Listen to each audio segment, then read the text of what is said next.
Basically, in the last few chapters, we were laying the groundwork or the foundation for studying government. Now, I gave you some reasons for why we need to study government in order to understand it and be able to participate in it. Then we also looked at how America began as she formed her government and the different aspects that are involved in a democracy, the characteristics, the conditions that are necessary for an effective democracy. And although our present democratic government, or the democratic republic, has actually changed from its original condition when it was first created, it still contains many of those ancient democratic principles, such as equality and liberty and popular say in the government. Those things have still remained even in our government today.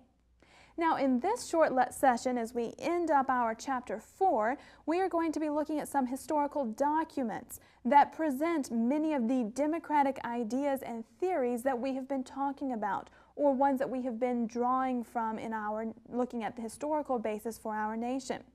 Now, from the earliest time in history, people have struggled for freedom, for individual freedom, and to preserve that freedom for their country, for their family, for future generations. Now, not all of the documents that we will look at were actually meant to establish democratic governments as we think of today, as in the example of our nation. But many of these documents do contain several of the democratic principles that are necessary for a democracy to work. Principles such as liberty, equality, and self-government. Now, all three of those issues we have addressed at some point, either in this chapter or a previous chapter. So now it's going to be kind of a historical review. We can see where many of these principles have come from and how they were viewed at different times in our history. But before we do that, I want to give you a general summary of what to look for as we look through these different documents that we're going to focus on. We're going to be talking about the freedoms of democracy. We have, first of all, the freedom of conscience. This would include such things as the right to civil liberties. Some of those liberties we've talked about, such as the worship of God, to express our personal views in government, in society, and the right of assembly, which is vital to not only worshiping God, but also to expressing our views for politics or participating in political activities. So we need to protect these civil liberties without fear of penalty or persecution. That's why they need to be freely exercised or open for everyone to enjoy.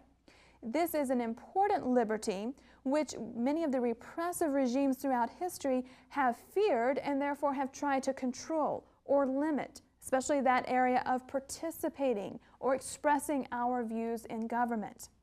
But then another area, another freedom of conscience that we're going to focus on is the area of limited government.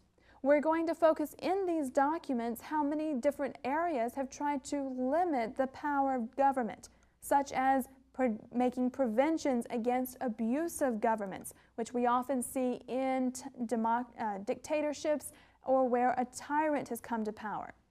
Now, some of the documents that we will look at today were actually final peaceful attempts to reconcile problems between the governed and the government. Now, they were devised to prevent further abuses from occurring or returning to their nation. They were not to abolish all government, but they were to create a government or restrain their government in order to prevent future oppression or to end the oppression that they were under at that time. Then another area that we will come across in these documents is the freedom of consent, where the individuals were given government by an agreement, or they were viewing government as an agreement between the governed and the leaders.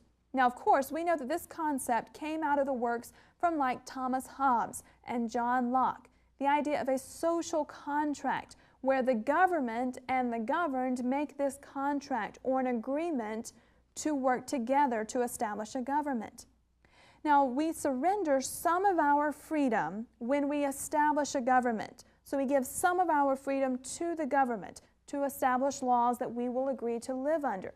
But there are also checks and limits in that government to protect some freedoms, to let us keep some of our own freedoms. Now, as we saw, John Locke believed that ultimate authority rested with the citizens, And if the government fails to serve them rightly as a government, then they can change or even replace that government or that government official if necessary. And if you remember, that idea was called popular sovereignty. The idea that ultimate authority resides with the people and they are the ones who establish the government for their nation. Now that is a general overview of what we will be looking at in these documents, some of these principles that I'm going to have you to underline or that as you read them you should be on the lookout for. Now not all of these documents are included in your textbook, so now you need to get some materials that you need to complete this lesson. So if you'll take a moment to get your democratic documents from the printed packet for Chapter 4. Once you have those documents in hand, we are now ready to do some digging, some investigating into history and historical documents to see where we have gotten some of these modern ideas of the limited government or the freedom of consent in establishing a government. Now, with a foundation, let's go ahead and read over beginning with the earliest of these documents, and we're going to discuss the important aspects and then try to pinpoint which of the freedoms that we just talked about are being protected or mentioned in this document. So go ahead and pause the program and read the Edict of Milan from your printed packet.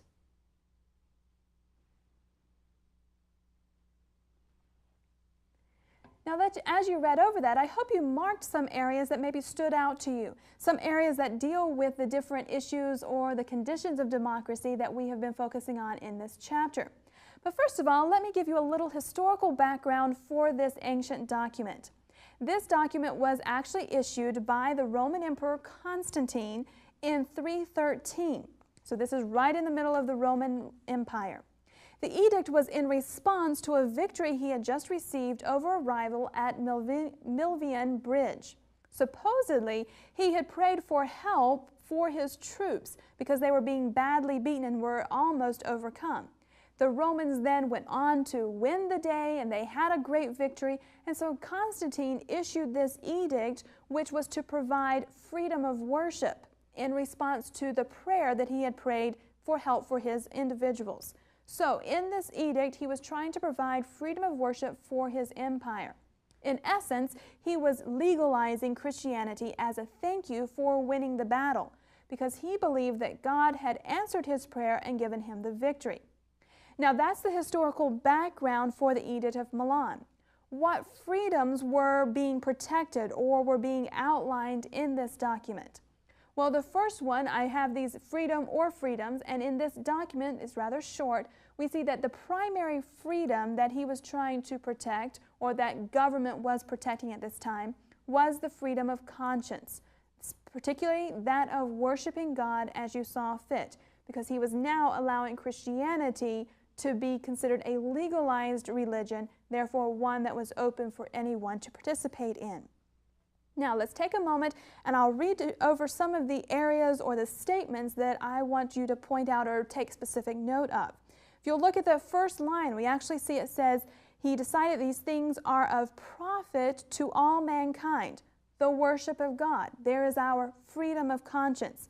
It ought rightly to be our first and chiefest care. So this is what the emperor was saying. Then he went on to say that Christians and all others should have freedom to follow the kind of religion they favor. Again, that issue of the freedom of worship, freedom of conscience. Then if we skip down towards the end of the document, we find about the fourth line from the bottom, note that at the same time all others are to be allowed the free and unrestricted practice of their religions. So he was not isolating Christianity as the only religion for the empire. He was legalizing it as an available religion. So he said, yes, Christians have the freedom to worship as they see fit, but all other religions are also given freedom to be exercised as those religions and those individuals see fit as well. So here we have the freedom of religion being proposed as early as 313 with the Edict of Milan.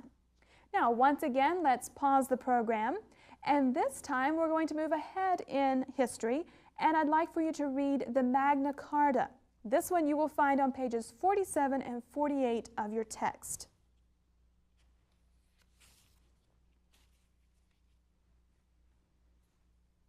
Now, with the Magna Carta, that actually means the Great Charter. And this is an English document that we find back from, say, around the Middle Ages and that time period. So we've moved quite a bit further in history. Once again, let me give you some historical background to the reasons for the Magna Carta. Now, the Magna Carta was signed by King John of England at Runnymede in 1215. Now, King John had been involved in numerous wars with France, the chief rival of England at this time. And those wars were draining the nation of needed money, revenue, as well as men. Many lives were being lost in these costly wars.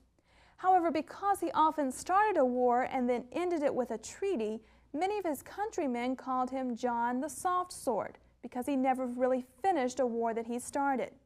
However, in 1215, he was defeated, and that was considered the last straw for the English barons.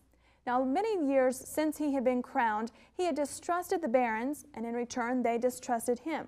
Because of his distrust, he often abused the English nobility, meaning he limited their powers, he went against their influence or their advice for the government. And eventually, after 1215, they forced John to accept a list of their demands. That was the Magna Carta. Now, the list only lasted 2 months before the Pope actually annulled it, because the Pope was on the side of John, and it kind of went into the archives for the nation. But we see that the Magna Carta was still in the backs of the minds of these English nobles, and it still played a part in forming much of their government ideas, or their ideas about what their government should be like. Now, the Magna Carta went on to establish or provided the basis for the constitutional government that England experienced and that ultimately America had in her concept about government. It provided not only that a government should have a constitution, but it said that the law of the land should be superior to the king. So it was limiting the king by placing him under the power of the government, or the law at this time. Then they went on to define what is due process, meaning that it was all legal procedures which were to protect the accused. Say at court, if he was accused of a crime and he went to trial, then he was given this due process. He was given certain rights when he went to court. So those were the reasons behind this great charter, the purpose and some of the things outlined in the charter. Now, let's pinpoint what were the freedom or freedoms found or protected in this document. The first freedom we note is that of limited government. Here, basically, it was saying the king was not above the law, making the law of the land superior to even the king. Now, your text doesn't include many of the particular portions that deal specifically with keeping the king under the law of the land. But in the full original document, it listed the process by which the king was allowed to collect taxes or to deal with such things as even estate inheritances, keeping the king under the power of the law. Basically, the document was meant to restore the feudal rights of the nobility, give them more power again in the government. But it also set fairer court proceedings, fairer penalties for crimes, making them not based on the king's decision at that time, but based on a law that would be applied evenly or equally to every citizen of the land. Now, we find that particularly in what was called chapters 31 and 39. In chapter 31 of this document, we see that no constable or bailiff of ours or any other shall take horses or carts of any freeman for transportation unless with the consent of that freeman, meaning that the individual had the right over his own possessions and the government could not just step in and take them. Then if you look down at what's called chapter 39, the last line we say, but by lawful judgment of his peers or by the law of the land. This is establishing those equal court proceedings for all individuals of the system or of the country. No longer did the king decide the penalties or the king control the court system. It was now under the law of the land. It was applied the same to each citizen. But there was another freedom that this document pointed out. And again, this is the freedom of conscience. Specifically, this is the freedom to worship God as individuals saw fit.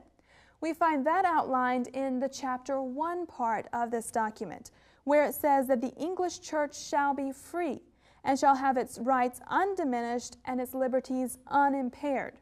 So here, the freedom of worship, the freedom of conscience was being focused or given back to the church. The church was free of the king's power and the king's decree, and therefore the individuals, the church members, were also given that freedom of worship, freedom of conscience.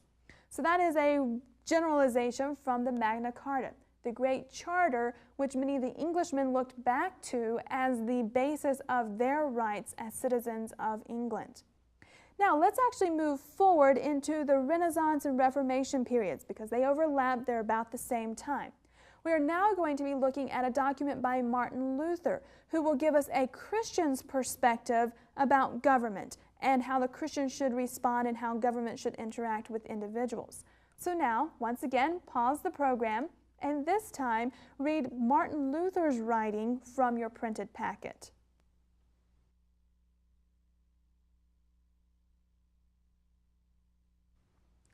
Now, as we said, Martin Luther has a Christian's perspective of the interaction between the government and the individuals. So it's also interesting to see how he viewed government interfering or government's involvement in Christians and individual lives.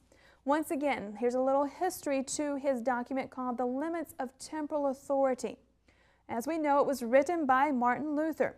He was defending his position on limiting government action or government control over the church.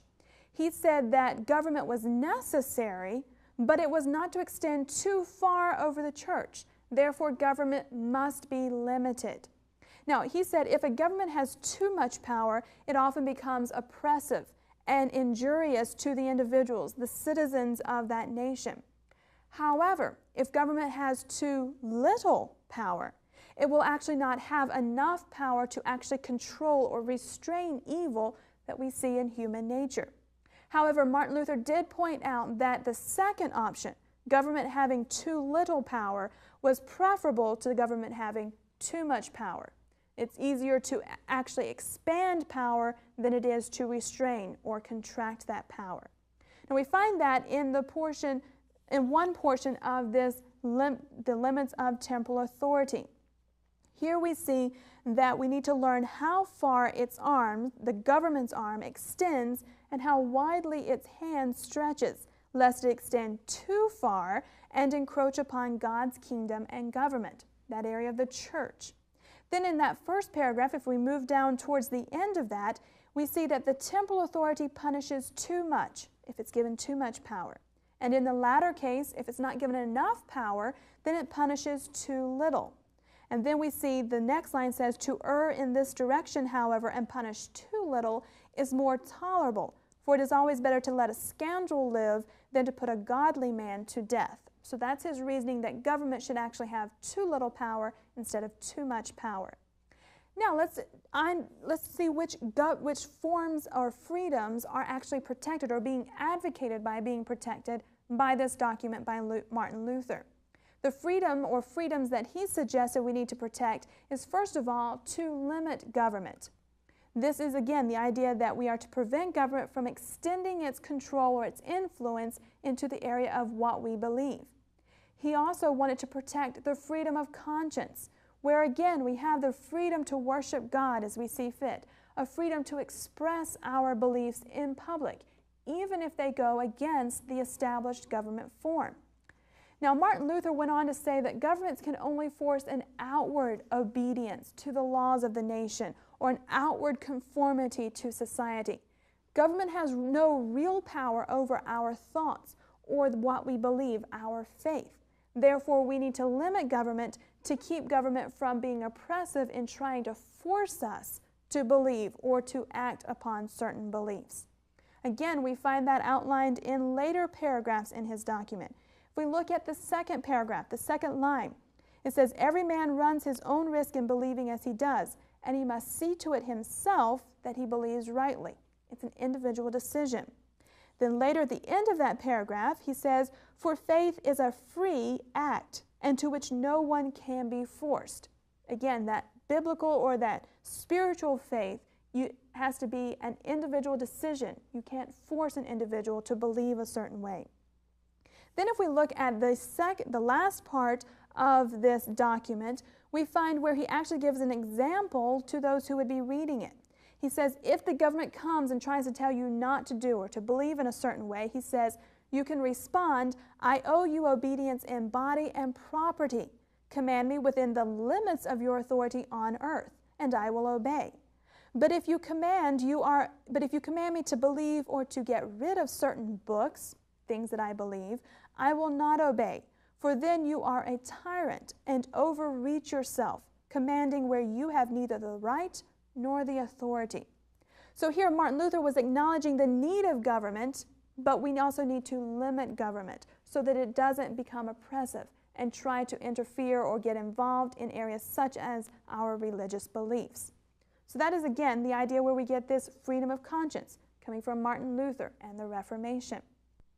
Now I'd like for you to pause the program and this time read the Dutch Declaration of Independence, which you will be able to find in your printed packet.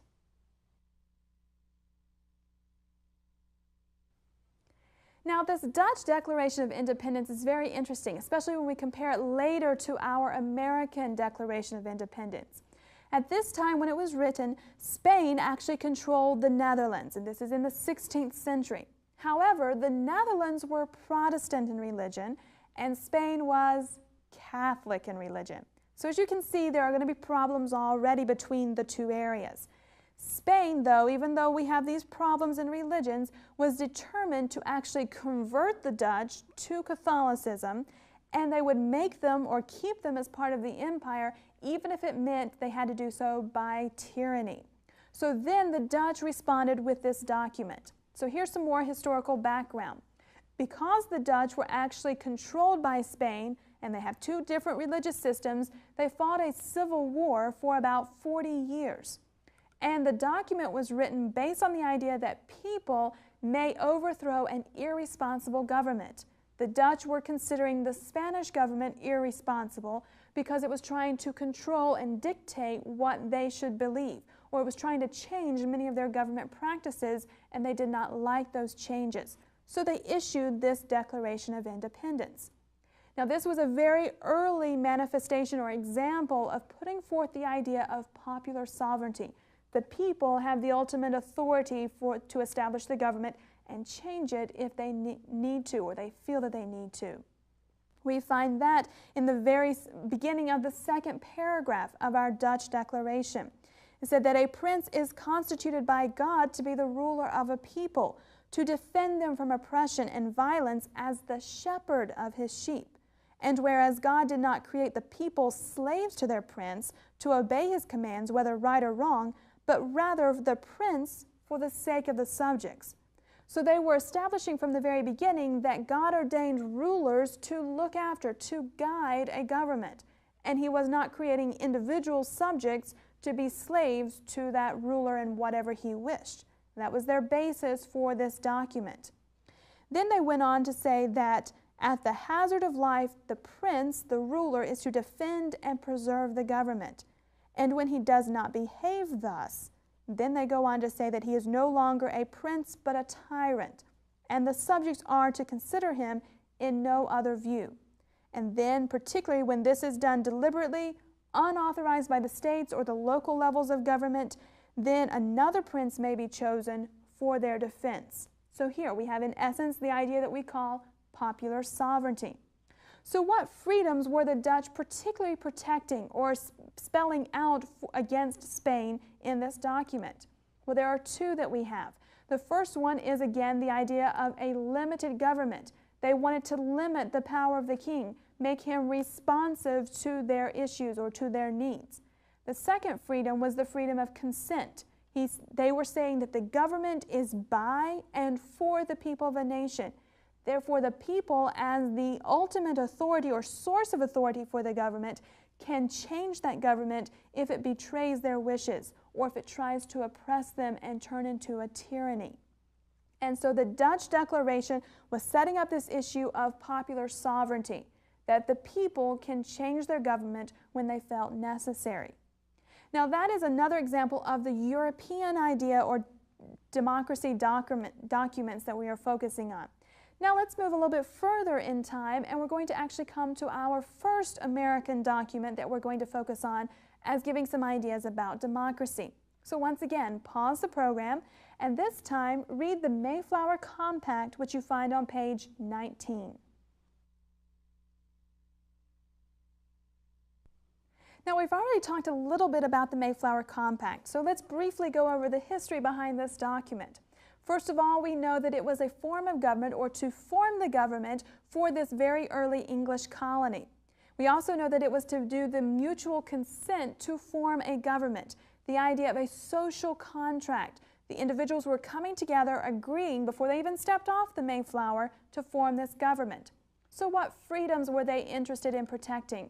Well, the main freedom that we see in this document is the freedom of consent. The idea that the individuals, the members of this new colony, were coming together to establish this government in a mutual agreement. We can find that expressed about in the middle of this compact, where we read that the first colony in northern parts of Virginia do by these presents, the individuals gathered there, solemnly and mutually in the presence of God and one another, covenant and combine ourselves together into a civil body politic for our better ordering and preservation and the furtherance of the ends aforesaid. So they were coming together, forming this government to make a better start with their colony, this early colony in the New World. Now that's the beginning of the American documents, but before we go on to the Declaration of Independence, let's go back to England, and this time I'd like for you to pause the program and read the English Bill of Rights, which you find on page 48 through 49.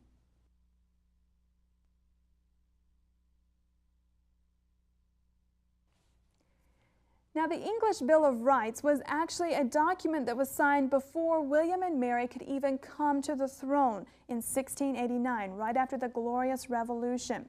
It was signed in order for them to accept the throne of England. Here they had to agree to this document, again issued by the nobles in England. Now the document said that the government is responsible for the nation's welfare. So again, the nobles, the individuals were agreeing that government is necessary for our nation to work, and the government was to protect the life and liberty of all the citizens of the nation. But it also went further to say that the monarch, the rulers, were to be answerable to the people. So it securely kept the idea of the popular sovereignty.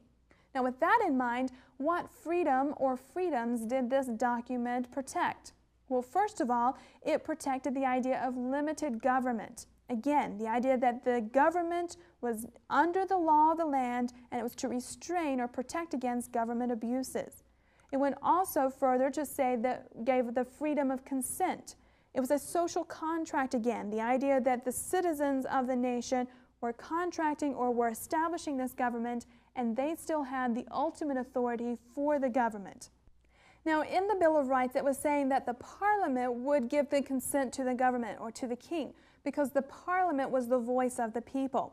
We'll see later in establishing the American government, and especially her Declaration of Independence, the American Founding Fathers were going back to this English Bill of Rights saying those same rights apply to us as colonists.